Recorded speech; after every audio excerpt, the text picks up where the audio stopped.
quand nous lisons la Bible, qui est la parole de Dieu, dans 1 Roi chapitre 17, verset 1er, 1 Roi 17, verset 1, nous rencontrons ceci. Élie les Tishbite, l'un des habitants des Galades, dit à Akab, l'Éternel est vivant, les dieux d'Israël dont je suis le serviteur. Il n'y aura ces années ni rosée, ni pluie, sinon à ma parole. Alléluia. Il n'y aura ces années ni pluie, ni rosée, sinon à ma parole. Et quand nous tournons la page au chapitre 18, à partir du verset 41, nous découvrons ceci. Il y a un thermostat dehors, s'il fait très chaud, de temps en temps, il faut aller baisser ça. Je l'ai baissé, donc tu verras. Donc tu peux de temps en temps baisser ça. Merci beaucoup. C'est sur le courant. Au verset 41, nous rencontrons ceci. Et Élie dit à Akab, monte, mange et bois, car il se fait un bruit qui annonce la pluie. Akab monta pour manger et boire, mais Élie monta au sommet du Carmel et se penchant contre terre, il mit son visage entre ses genoux et il dit à son serviteur, monte et regarde du côté de la mer. Le serviteur monta, il regarda et dit, il n'y a rien. Et Élie dit, retourne. À la 7e fois, il dit, voici un petit nuage qui s'élève de la mer et qui est comme la paume de la main d'un homme. Elle dit, monte et dit à Akab, attelle et descend afin que la pluie ne t'arrête pas. En peu d'instants, le ciel s'obscurcit par le nuage, le vent s'établit et il y eut une forte pluie. Akab monta sur son char et partit pour Jezreel. Et la main de l'Éternel fut sur Élie, qui se saignit les reins et courut devant Akab jusqu'à l'entrée de Jezreel. Alléluia. Gloire au Seigneur. Quand nous lisons la Bible, nous avons l'impression que les différents événements se sont déroulés en quelques heures. Quand nous lisons la Bible, nous avons l'impression que certains événements se sont déroulés dans quelques jours. Quand nous lisons la Bible, nous avons l'impression que certains événements se sont déroulés en l'espace de quelques mois ou encore de quelques années seulement. Il faut que quelqu'un, un auteur de la Bible, puisse nous expliquer que non, cet événement a pris autant de temps et le prochain a pris autant de temps. Où il faut que les docteurs de la loi,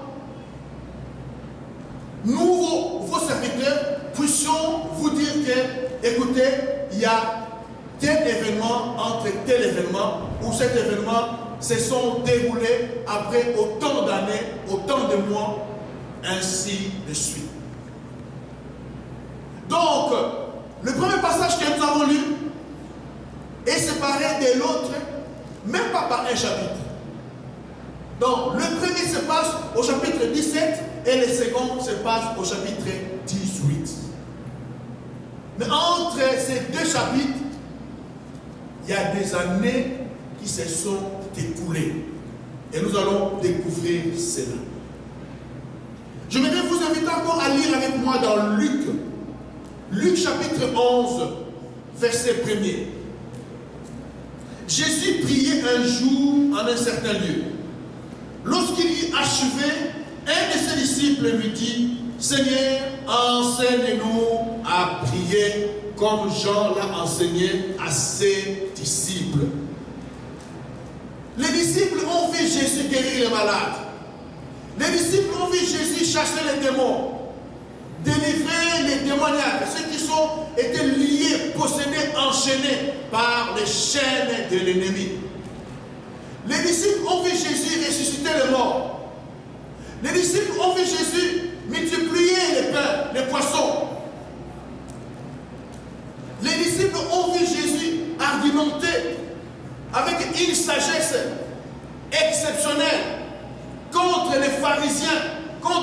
pharisiens.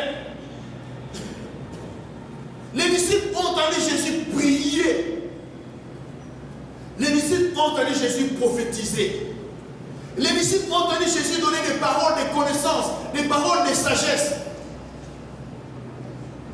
Les disciples ont vu Jésus manger. Les disciples ont vu Jésus boire. Les disciples ont vu Jésus s'asseoir.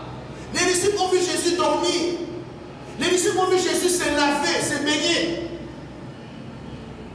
Mais aucune de ces choses que j'ai citées et celles que je n'ai pas citées les ont impressionnés. Ils ne sont pas venus à Jésus pour lui dire « Apprends-nous à nous habiller ». Ils ne sont pas venus à Jésus pour lui dire « Apprends-nous à manger ». Ils ne sont pas venus à Jésus pour lui dire « Apprends-nous à boire ». Ils ne sont pas venus à Jésus pour lui dire « Apprends-nous à faire les miracles ». Ils ne sont pas venus à Jésus lui dire « Apprends-nous à purifier les lépreux ». Ils ne sont pas à Jésus lui dire, pour lui demander « Apprends-nous à guérir les aveugles, à ouvrir les yeux des aveugles, les oreilles des sourds, les bouches des muets. » Mais ils sont venus à Jésus avec une question capitale, une question très importante, et c'est cette question qui va préoccuper notre culte ce matin. C'est sur cette question que nous allons nous pencher ce matin. C'est sur cette question que nous allons nous pencher pendant plusieurs semaines, pendant plusieurs mois. Et quelle est cette question? C'est ce que nous avons lu dans Luc chapitre 11. Enseigne-nous à prier. Disons ensemble, enseigne-nous à prier. Disons encore plus fort avec plus de conviction, enseigne-nous à prier. Bien aimé, beaucoup de gens pensent savoir prier. Nous prions tous. Beaucoup de gens prient. Beaucoup de gens pensent savoir prier. Beaucoup de gens décrètent des jours de jeûne et prière. Mais très peu de ces gens ont les résultats. Alléluia. Très peu de ces gens ont les résultats par rapport à leur prière. J'aimerais vous dire ce matin, bien-aimés, que Satan n'est pas impressionné par une église qui chante. Les démons ne sont pas intimidés par une église qui danse. Les démons ne sont pas impressionnés par une église qui prophétise. J'ai enseigné à notre classe de prophéties et de révélations que les révélations ou les prophéties peuvent avoir plusieurs sources. Ça ne vient pas que de Dieu. Ça peut venir de nous-mêmes parce que nous sommes remplis de plusieurs idées. Alors nous commençons à prophétiser. Ou sur les autres parce que nous sommes tellement préoccupés d'eux que nous commençons à dire les choses à leur sujet. Et nous avons vu que à l'heure actuelle, les hommes de Dieu ont découvert la faiblesse des chrétiens. Je parle des hommes de Dieu tordus. Je parle des hommes de Dieu mafieux. Je parle des hommes de Dieu commerçants qui ont transformé l'œuvre de Dieu en un commerce. C'est de ces hommes de Dieu-là dont je parle. Et la Bible les appelle les faux frères, les faux apôtres, les faux prophètes. Ils ont découvert que les chrétiens n'aiment plus lire la Bible. Les chrétiens n'aiment plus prier. Tout ce que les chrétiens aiment, c'est de s'adresser à l'homme de Dieu pour lui dire « Dis-moi quelque chose, qu'est-ce que Dieu te dit à mon sujet? Qu'est-ce que Dieu te dit sur mon avenir? Qu'est-ce que Dieu te dit sur ma famille? Qu'est-ce que Dieu te dit sur ma situation? Qu'est-ce que Dieu te dit sur mon mariage? Qu'est-ce que Dieu te dit sur mon séjour, sur mes papiers, sur mon travail, etc. » Ils ont découvert cette faille-là. Ils ont fait l'étude du marché et se sont rendus compte que ça, c'est ce qui marche. Et voilà pourquoi certains vont toucher à des fétiches, d'autres vont par-ci par-là, cherchent toutes sortes de manipulations pour apporter des révélations, pour apporter des prophéties.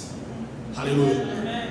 Donc nous voyons très bien Dieu dit que ces prophètes ne prophétisent pas par moi, mais ils prophétisent par Baal. Une divinité qui a prédominé dans l'Ancien Testament. Donc, la source des prophéties est diverse. Les démons peuvent aussi influencer le prophète, la prophétesse ou la personne qui apporte une prophétie à faire quoi? À prophétiser. Donc, c'est pour dire que les démons ne sont pas impressionnés par une église qui prophétise. Comprenez très bien que nous n'avons rien contre les prophéties, mais nous mettons juste les choses dans leur contexte. Nous mettons les choses dans la perspective. Alléluia. Alléluia. Donc les démons n'est pas impressionné par une église qui chante. Une église qui est bondée, remplie. Gloire au Seigneur. Nous n'avons rien contre les églises archicoles.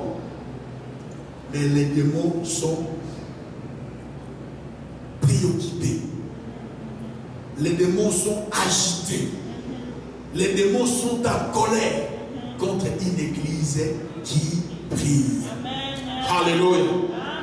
Satan attrape des migraines quand une église est à genoux. Quand une église prie. Les démons attrapent des migraines. Ils attrapent des hypertensions vis-à-vis d'un chrétien qui prie. Vis-à-vis d'une chrétienne qui prie, qui cherche la face de Dieu. Alléluia. Amen. Alléluia. Amen.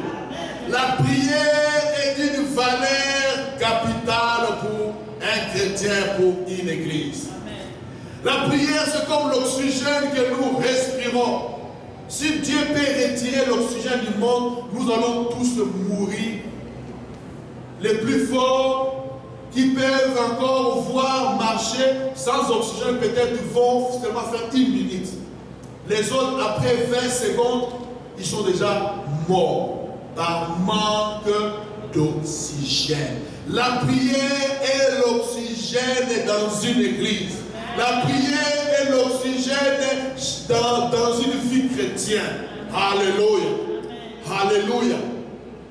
C'est pour cela, si Satan peut empêcher une église de mener une vie de prière, Satan sait que c'est une église déjà vaincue. Si Satan peut empêcher un chrétien, une chrétienne à mener une vie de prière, il sait déjà que c'est un chrétien, c'est une chrétienne bloquée, paralysée et qui n'ira nulle part. Alléluia. La prière a occupé la vie entière de notre Seigneur Jésus-Christ. Jésus a prié non pas par cinéma. Sachez que Jésus était et Jésus est fils de Dieu. Jésus a marché là où nous marchons aujourd'hui. Il a marché sur la planète Terre en tant qu'homme et Dieu. Alléluia. Mais là, la Bible nous dit qu'il s'est juste dans Philippiens, il n'a pas voulu exercer ses prérogatives divines. Jésus n'a pas voulu exercer librement, de son plein gré. Il n'a pas voulu utiliser sa puissance, ses qualités divines. On dit, la Bible dit qu'il s'est dépouillé. Et il est devenu homme, semblable à toi et à moi. Alléluia. Maintenant, en tant qu'homme qui n'a pas voulu exercer la divinité, il devait dépendre entièrement de la prière. Donc, le succès de Jésus dans le ministère, c'est pour cela que les disciples ont remarqué que ces rabbis, ils se retiraient à la montagne, ils se retiraient dans le désert, ils passaient du temps dans la prière. Il passait du temps dans la présence de Dieu. Et quand Dieu descendait, les miracles se produisaient. Quand Dieu descendait de sa solitude, les aveugles le voyaient.